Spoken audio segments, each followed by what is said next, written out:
प्रणाम विद्यार्थी मित्रों, यूट्यूब चैनल पर आप सबનું हार्दिक स्वागत છે અને આપ જોઈ રહ્યા છો મારી સાથે ગુજરાતી વ્યાકરણ। મિત્રો, આપણે અગાઉના યાને કે ધ્વનિ પરિચય એપિસોડમાં ચર્ચા કરી ચૂક્યા છીએ કે ભાષાનું ઉદ્ગમ સ્થાન એટલે ધ્વનિ। આ ધ્વનિ જેને સાદી ભાષામાં કહીએ તો અવાજ, આ ધ્વનિ જ્યારે જોડાય ત્યારે વર્ણ રચાય છે યાને કે અક્ષર। અક્ષરો જોડાઈને શબ્દ રચાય છે જેને વ્યાકરણિક ભાષામાં કહીએ છીએ આપણે પદ। પદ જોડાઈને વાક્ય રચાય છે અને વાક્ય જોડાઈને ભાષા। આ મેઇન 5 મુદ્દાઓમાં યાની કે મુખ્ય 5 મુદ્દાઓમાં આપણે વ્યાકરણનો પાયો સમજી રહ્યા છીએ। દુનિયાભરની તમામ ભાષાઓનો પાયો। એમાં આપણે એવી વાત કરી કે ભાષાનું વ્યાકરણ એ પાયો છે અને આ પાયાના મુખ્ય આધાર સ્તંભ આપણા આ 5 મુદ્દાઓ છે, જેમાં પણ જો સૌથી અગત્યનું સ્થાન આપવું હોય તો આપણે વાત કરીએ ભાષાના વ્યાકરણમાં આ 5 મુદ્દાઓમાં પણ જો કોઈ મુખ્ય આધાર સ્તંભ હોય તો તે છે પદ એટલે કે શબ્દ। અને આપણે અનેક વાર કહી ચૂક્યા છીએ કે શબ્દ એને કહેવાય જેમાં અર્થ હોય। અર્થ હોય તો જ એને શબ્દ કહી શકાય, બાકી નહીં। તો મિત્રો, વાત કરીએ છીએ આપણે શબ્દ યાની કે પદ વિચારની, અને અત્યાર સુધી આપણે જેટલા મુદ્દાઓ જોયા બધા પદ વિચાર ઉપર ચાલી રહ્યા છે। અને એમાં વાત કરીએ તો પદનું કેમ મહત્વ, શબ્દ કેમ આટલો પાયાનો આધાર સ્તંભ, મતલબ પાયો કેમ, આધાર સ્તંભ કેમ, આટલું મહત્વ શબ્દ વિચાર માટે કેમ? કારણ મિત્રો એ પણ આપણે ચર્ચા કરી ચૂક્યા છીએ, પણ આજે રિપીટ કરાવું છું, યાદ કરાવું છું, પુનરાવર્તન કરાવું છું કે બાળક સૌથી પહેલાં બોલવાની શરૂઆત કરે છે બા। તો બા શું છે? શબ્દ। પછી બાપા શું છે? શબ્દ। પાપા શું છે? શબ્દ। કાકા, દાદા, મામા, એક પછી એક નવા નવા શબ્દો ઉમેરાતા જાય છે અને બાળકની પાસે એ શબ્દ ભંડોળ વધતું જાય છે અને આ શબ્દ ભંડોળ પછી ભાષા પકડાવતી જાય છે। એવું કહેવાય મિત્રો કે કોઈ પણ ભાષાના જો આપણે 300થી વધુ શબ્દો જાણીએ તો આપણે એ ભાષાને સારી રીતે સમજી શકીએ। ધારો કે મરાઠી ભાષાના મને 300 શબ્દો આવડે તો હું મરાઠી ભાષાને સમજી શકું, કોઈ વાર્તાલાપ કરે તો સમજી શકું કે આ શું વાત કરે છે। સારું, મને 500 શબ્દો આવડે, એનો અર્થ સમજાય તો હું એમની સાથે વાર્તાલાપ કરી શકું, ટુ ટોક વાર્તાલાપ કરી શકું। અને 700થી વધુ શબ્દો ફાવે તો હું એ ભાષાની ઉપર પ્રભુત્વ ધરાવી શકું, યાની કે લેખન સર્જન કરી શકું। મિત્રો, એક લેખક તરીકે, કવિ તરીકે પોતાના વિચારો રજૂ કરી શકું। કાકા સાહેબ કાલેલકરની જેમ એ પોતે મરાઠી છે, મૂળ ભાષા એમની મરાઠી છે, પણ ગુજરાતી ભાષા ઉપર સવાયું પ્રભુત્વ છે, એટલે તો સવાઈ ગુજરાતી તરીકે ઓળખાવે છે મહાત્મા ગાંધીજીએ। તો મિત્રો, કહેવું એ છે કે આપણી પાસે જેટલું શબ્દ ભંડોળ વધુ એટલી ભાષા પકડ સારી, અને જેટલી ભાષા પકડ સારી એટલી જીવન જીવવાની શૈલી અને બાકીના વિષયોની પકડ પણ સારી। તો મહત્વની વાત એ છે કે આપણી પાસે શું હોવું જોઈએ? શબ્દ ભંડોળ। ગુજરાતી સાહિત્યમાં આવા શબ્દ ભંડોળનું સ્વરૂપ પણ રચાયું છે, જેને આપણે ભાષા, સાહિત્યિક ભાષામાં, વ્યાકરણિક ભાષામાં કહીએ છીએ શબ્દકોશ।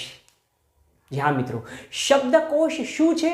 तो शब्दकोश शब्दों भंडोळ है, खजानो है।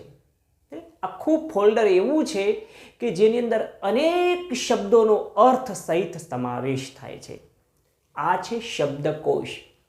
अने गुजराती भाषा में जो कोई सौथी पहलो यानी कि सर्वप्रथम जो कोई शब्दकोश रचायो होय तो ए छे नर्मकोश।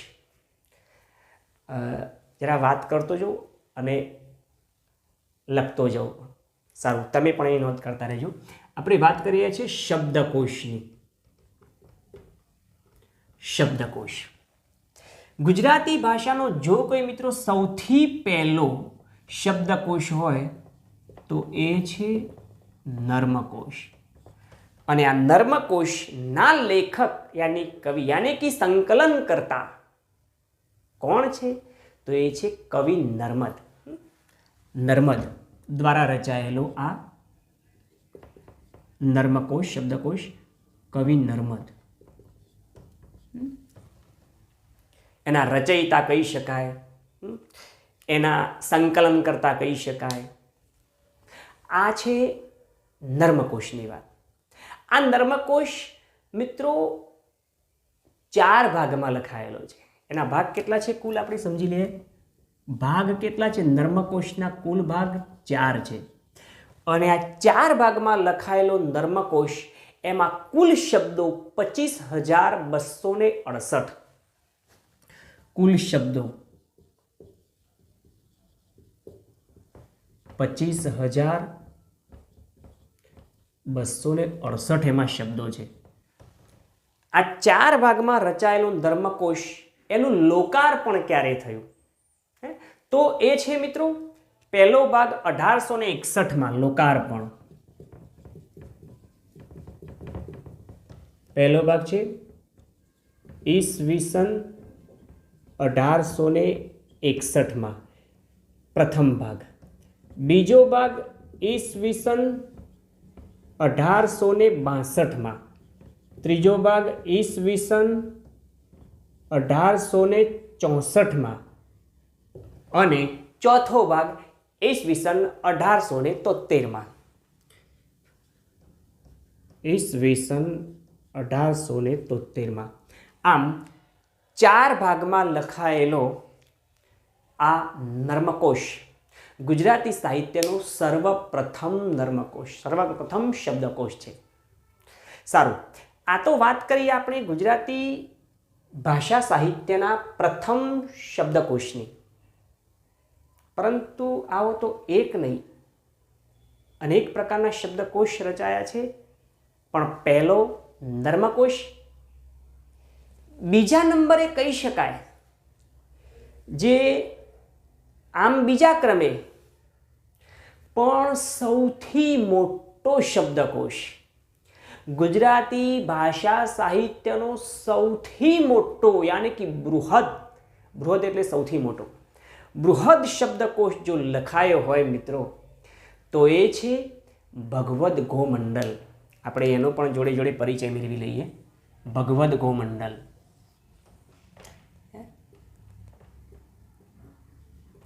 ભગવદ ગોમંડલ.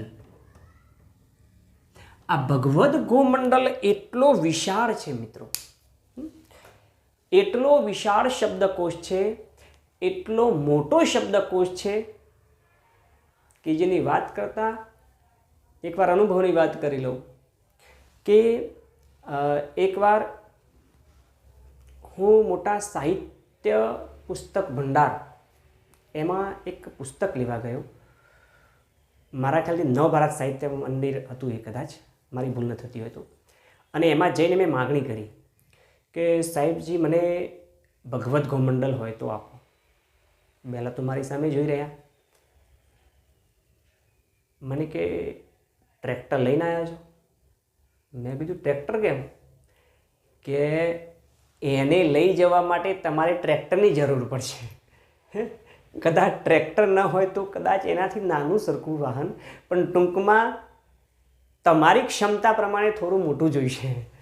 મેં કીધું એમ? સારું, કેમ ભાઈ એટલું? કે એના ટોટલ 9 ભાગ છે, 9. મેં કીધું એમ? સારું, ચલો એનો એ વાંધો નથી. મેં કીધું ચલો એનો એ વાંધો નથી, ટ્રેક્ટર કરી લઈશું અથવા બીજું કંઈ મોટું વાહન કરી લઈશું. પણ પાછું એમને કહ્યું કે જો તમે એ ટ્રેક્ટર કરીને લઈ બી જાઓ ધારો કે, તો પડોશમાં રાગ સારો છે ને તમારે? મેં કીધું હા. કેમ કે એને ઉતરાવવા માટે પણ માણસ જોઈશે. સારું, ઉતરાવવા માટે તો માણસ જોઈશે, ચલો એ પણ ગોઠવી દઈશું, ચલો એનો એ વાંધો નથી, પણ આ રાગ તમારે કાયમ રહેશે. મેં કીધું કેમ? એટલે કે જ્યારે એમાં તમારે કોઈ શબ્દ શોધવો હશે તો એ કયા ભાગમાં છે એ શોધતા શોધતા તમને જેટલો એને બનતા સમય નથી લાગ્યો ને એટલો સમય એમાં લાગશે. અને એ દરેક ભાગને એક પછી એક નીચે ઉતારી નીચેનો ભાગ ઉથામવો પડશે. એટલે પડોશમાંથી પરિવારજનોને બોલાવવા પડશે. મેં કીધું એ વાત બી સાચી. સારું, ચલો એની બી ચિંતા રહેવા દઈએ. પણ ધારો કે તમે એને કોઈક ઉથામીને તમને બતાવશે બી ખરું, ધારો કે તમને કહેશે બી ખરું, તો પકડાવશે, મુકાવડાવશે, પણ એમાંથી ધારો કે તમારે એક શબ્દ જોઈએ છે, તો એ શબ્દ શોધવા માટે શું કરશો તમે? 9 ભાગને જોતા જોતા વધારે નથી કહેતો, શોધવા માટે, અંદરથી એક શબ્દ શોધવા માટે તમારે 9 માસ પણ લાગી શકે ને 9 વર્ષ પણ લાગી શકે. કેમ કે મિત્રો એનું શબ્દ ભંડોળ એટલું બધું છે. એના કુલ સૌથી પહેલા 9 તો ભાગ છે, પણ આ મોટો સાહિત્ય સ્વરૂપ શબ્દ ભંડોળ, બૃહદ શબ્દ ભંડોળ, બૃહદ શબ્દકોશ રચનાર કોણ છે મિત્રો? તો એ છે જેમના આયોજન હેઠળ, જેમના સંકલન કરતાના મેઇન વડા તરીકે જો કોઈ કામગીરી બજાવી હોય ને જેમના આયોજન હેઠળ જો આ શબ્દકોશ રચાયો હોય એવા એ મહાપુરુષ કહી શકાય, મહાલેખક કહી શકાય. સંકલન કરવું જેવી તેવી નાની થોડી વાત છે. એ મહાલેખક, એ મહારાજા, કારણ કે પદવી રાજાની પદવી, એવા મહારાજા ગોંડલના મહારાજા ભગવતસિંહ સંગ્રામસિંહજી જાડેજા બાપુ. તો અહીંયા લખી દઈએ એના મૂળ લેખક કહી શકાય, સંકલન કરતા કહી શકાય. તો કોણ છે? ગોંડલના મહારાજા, ગોંડલના મહારાજા ભગવતસિંહજી સંગ્રામસિંહજી જાડેજા. ભગવતસિંહજી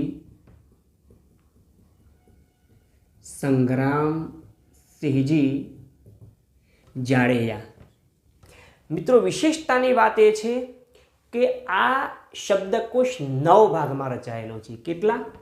એના કુલ ભાગ છે 9. અને એના પૃષ્ઠ, એના પેજ, એની સંખ્યા પણ લખી દઈએ. એ છે મિત્રો 9870 એના પૃષ્ઠ છે. કેટલા? 9870 પેજમાં લખાયેલો છે. તો વિચાર કરો એમાં શબ્દો કેટલા હશે? જી હા મિત્રો, એમાં શબ્દો છે 2,81,377. શબ્દોની સંખ્યા. શબ્દો કેટલા? 2,81,377 એના શબ્દો છે. અને અર્થ તો કેટલા બધા? 8,21,832 એના અર્થો. 8,21,832 એના અર્થ છે. શબ્દ કરતા અર્થ કેમ વધારે? કારણ મિત્રો એક શબ્દના અનેક પ્રકારના અર્થ હોઈ શકે. આંખને લોચન પણ કહેવાય, નેત્ર પણ કહેવાય, નયન પણ કહેવાય, નેણ પણ કહેવાય. તો આવા અનેક શબ્દો ધરાવતી આપણી ગુજરાતી ભાષાની તો આ વિશેષતા છે કે એકના અનેક અર્થ. અન્ય ભાષાઓમાં બધા માટે એક જ અર્થ હોય, બધા શબ્દો માટે. બધા શબ્દો કાકા, મામા, ફુવા, આ બધા માટે, અથવા ફોઈ, કાકી, આ બધા માટે, માસી, આ બધા માટે એક જ શબ્દ, અંકલ એન્ડ આંટી. ત્યારે ગુજરાતી ભાષામાં એક જ શબ્દના અનેક પ્રકારના અર્થ માટે કહી શકાય મિત્રો. અર્થોના 8,21,832 એના અર્થ છે. અને એટલું જ નહીં, એમાં રૂઢિપ્રયોગોને કહેવતો 28,156 છે. રૂઢિપ્રયોગો અને કહેવતો કેટલા છે? 28,156. 28,156. અને મિત્રો વિશેષતાની વાત એ છે કે આટલું બધું અધધ શબ્દ ભંડોળ એકત્રિત કરવા માટે, એનું સંકલન કરવા માટે, એનું આયોજન કરવા માટે કેટલો સમય લાગ્યો હશે મિત્રો? એને તૈયાર કરતો લાગેલો સમય છે 26 વર્ષ. આપણી પા ભાગની જિંદગી એમાં પૂરી થઈ જાય તો એમાંથી શબ્દ શોધવામાં કેટલી પૂરી થાય વિચારી લેજો. સારું, તો કહેવું એ છે કે 26 વર્ષ ઈસવીસન 1926 થી 1954 સુધીમાં આ શબ્દકોશ તૈયાર થયો. તો લખીએ, તૈયાર થતા લાગેલો સમય,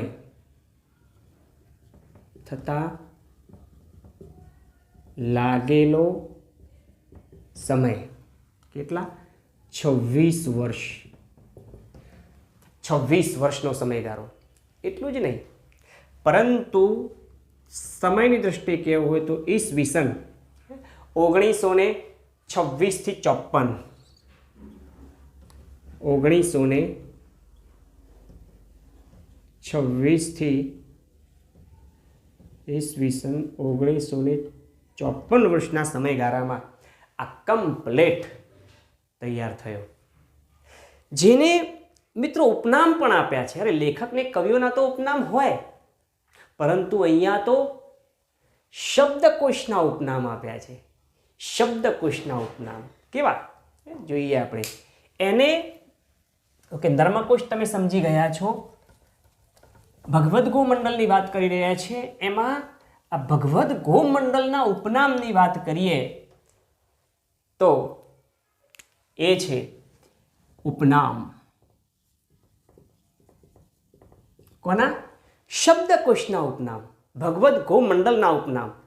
ગુજરાતી ભાષાની અસ્મિતા, એના માટે ઉપનામ આપ્યું છે ગુજરાતી ભાષાની અસ્મિતા.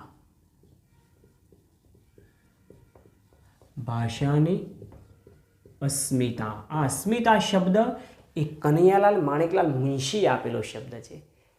એની આગવી ઓળખની વિશેષતાની વાત છે અસ્મિતા.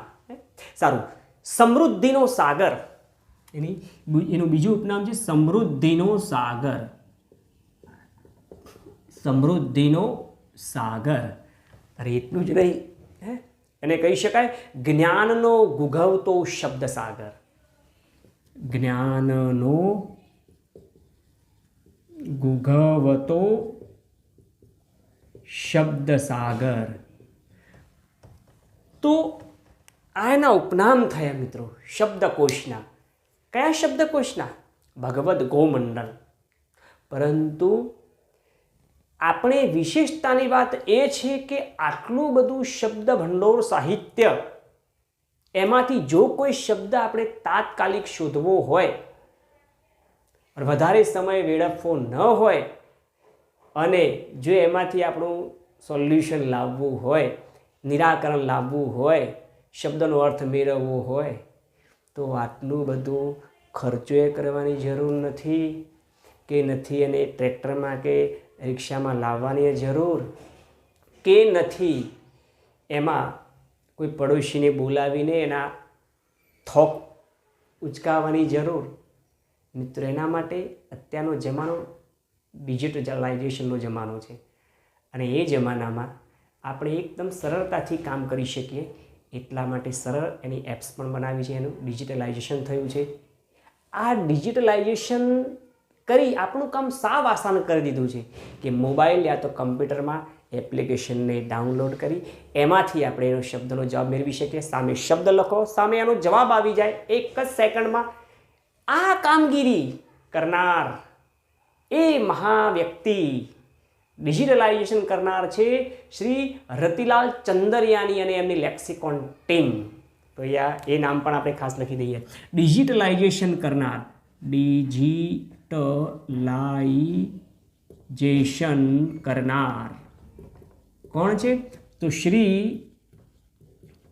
રતિલાલ ચંદરયાની અને તેમની લેક્સિકોન ટીમ. મતલબ કે એમના દ્વારા એનું ડિજિટલાઇઝેશન થયું છે. તો આ વાત કરીએ આપણે મિત્રો શેની? ભગવદ્ ગોમંડલની. પરંતુ એ સિવાય વાત કરીએ તો ગુજરાતી ભાષામાં ત્રીજો અને ખૂબ જાણીતો શબ્દકોશ નામ છે એનું સાર્થ જોડણી કોશ. અહીંયા લખી દઈએ છીએ આપણે સાર્થ જોડણી કોશ. આ સાર્થ જોડણી કોશ એ શું છે? તો આ બે શબ્દકોશ પછી ત્રીજો ખૂબ અગત્યનો અને જાણીતો શબ્દકોશ એ છે સાર્થ જોડણી કોશ. આ સાર્થ જોડણી કોશની વિશેષતાની વાત કરી દઈએ તો ત્રીજા નંબરે સાર્થ જોડણી કોશ, ત્રીજા નંબરનો શબ્દકોશ. ઓકે, આપણે પહેલાં ક્રમ જ એનો પાડી દઈએ. સાર્થ જોડણી કોશ, સારું, ત્રીજા નંબરનો શબ્દકોશ. હવે આ શબ્દકોશ નામ જ છે એનું સાર્થ જોડણી કોશ, એટલે શબ્દકોશ નંબર 3 લખો તો આપણે એ જ પ્રમાણે લખીએ એટલે તમને યાદ રાખવામાં સરળતા રહેશે. અહીંયા ક્રમ નંબર ત્રીજો આપી દઈએ, શબ્દકોશ 3. શબ્દકોશ ત્રીજો કયો? તે લખે છે સાર્થ જોડણી કોશ. સાર્થ જોડણી કોશ. આ સાર્થ જોડણી કોશ ના રચયિતા, ના સંકલન કરતા કોણ?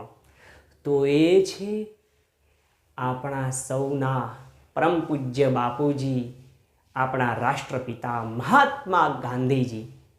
જ્યાં મિત્રો મહાત્મા ગાંધીજીની પ્રેરણાથી તૈયાર થયેલો આ સાર્થ જોડણી કોશ કે જેના માટે પ્રેરણાનો સમય 1929 અને તૈયાર થઈને લોકાર્પિત થયો 1931માં.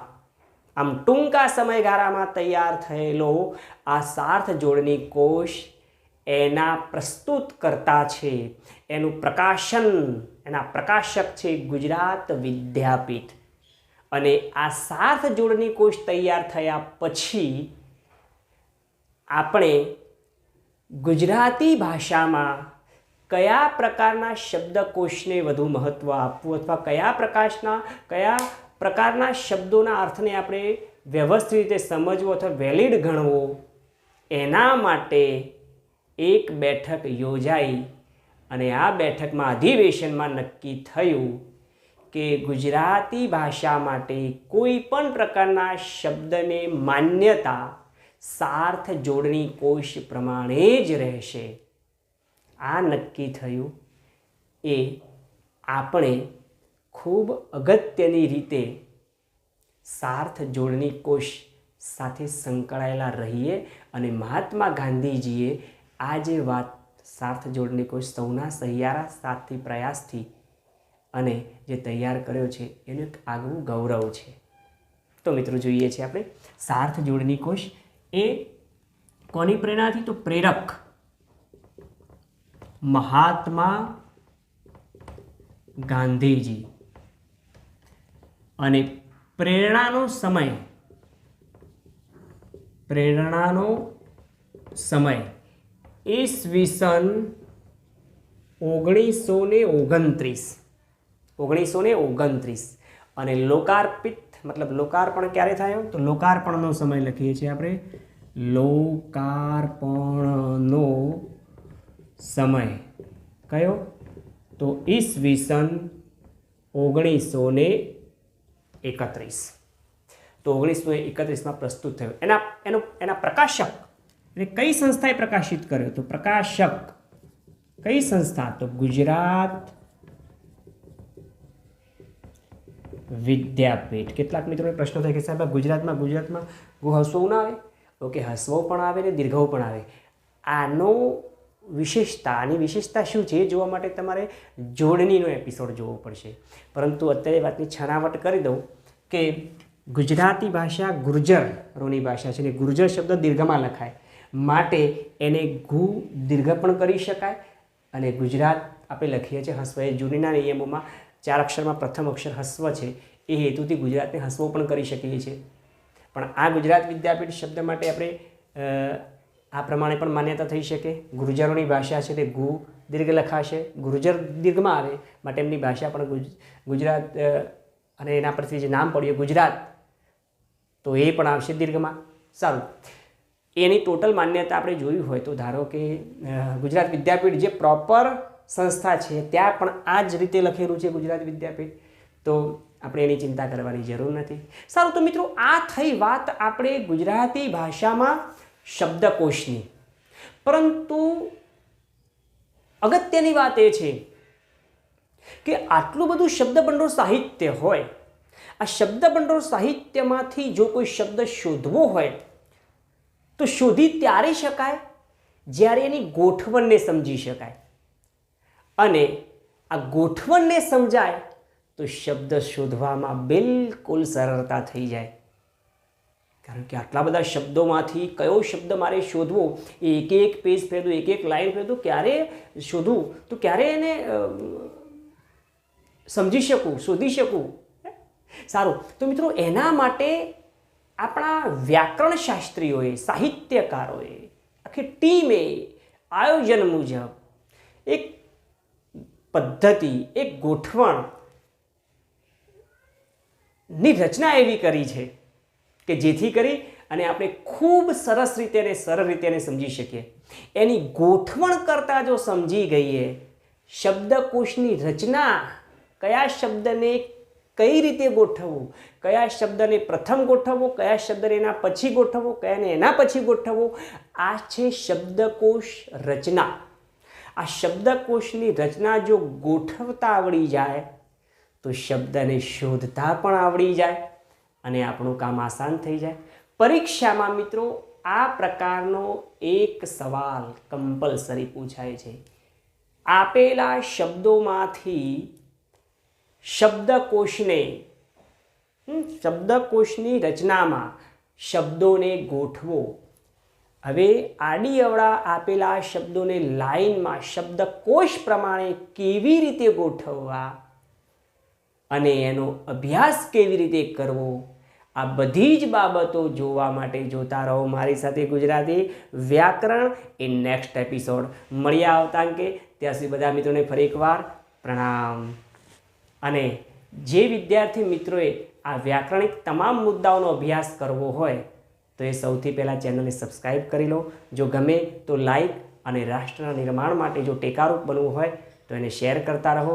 જો આપ પ્રસ્તુત વિડીયોની PDF મેળવવા ઈચ્છતા હો તો આપેલ વોટ્સઅપ નંબરનો ઉપયોગ કરી શકો છો, યા તો અનુકૂળતા મુજબ કોલ પણ કરી શકો છો. આપના પ્રતિભાવો કોમેન્ટ બોક્સમાં જણાવતા રહો મિત્રો, અને હંમેશા એકબીજાને મળી ભાવથી પ્રણામ કરતા રહીએ અને માતૃભાષાને આત્મસાત કરતા રહીએ. પ્રણામ.